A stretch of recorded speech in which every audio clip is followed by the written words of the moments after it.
Hey, I'm Seth from Best I Can Do Barbecue, and today I'm going to try not to screw up deer roast.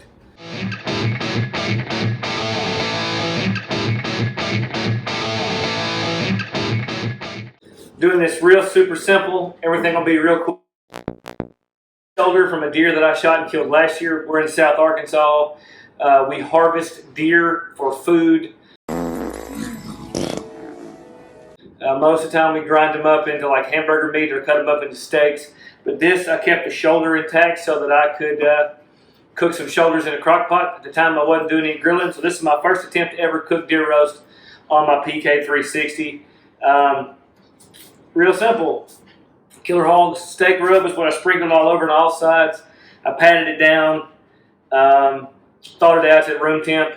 I'm going to do a 2-zone cook. Let's go outside and look at that grill. All right, so I've been letting my grill heat up. The door's only been shut for like a minute. We're already at like 300 degrees. So I'm going to set up 2-zone cooking. So what I'm going to do is I'm going to shut my top vent. And dude, it's hot. That's going to force my smoke out of this vent. A lot of people shut this bottom vent, but I'm going to leave it open.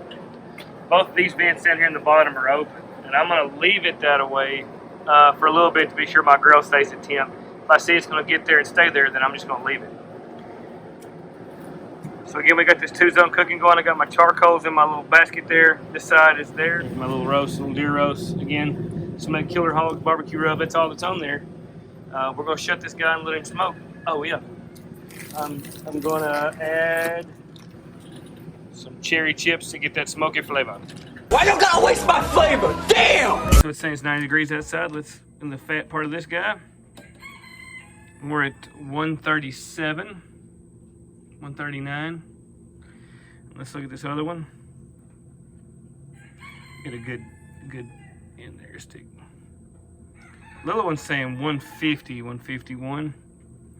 So I'd like to get to about 160, I think, on this venison here. So what I'm gonna do is I'm just gonna kind of get that out of there. I said I was. All right, now, it's hard to do this one-handed. All right, so then we're just gonna take this guy here, and I'm gonna kind of stick him in there in an angle, kind of deep, you know? Just like that right there. So we got that in there. And I'm gonna shut my grill, see how that works. And I'm gonna leave my dot plugged up to it, and I will come back and check it out here in about 10 or 15 more minutes to see where we're at. All right, so I did a little more research. Well, they conceal information like that in books. On cooking venison. And I thought it was more like beef or pork, but it's not. You want your venison between 135 and 145.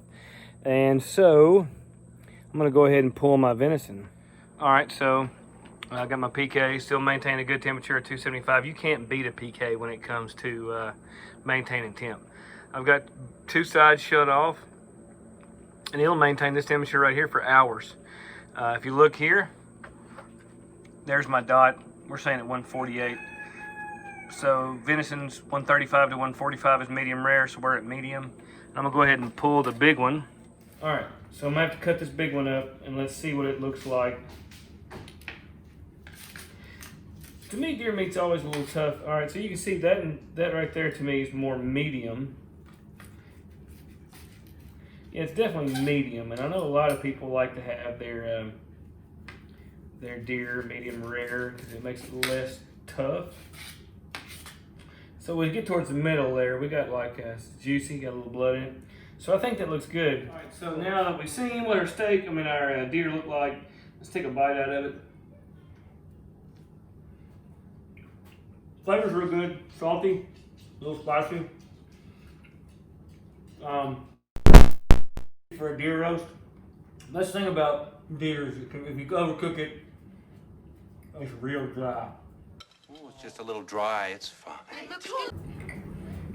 And you gotta chew it forever. But it's got good flavor. I mean, it's not the best thing you ever cooked. Wild game is tough sometimes. Deer steak, best fried. Maybe we'll do a video on fried deer steak, but I'm gonna mix up some macaroni and cheese and throw in some potatoes and call it a meal. Remember to like and subscribe. Don't forget to do those things. We'll try a video coming out once a week. Remember to drink local, eat good food, and be a conservationist. This is a lovely room of death. Take care now. Bye-bye then.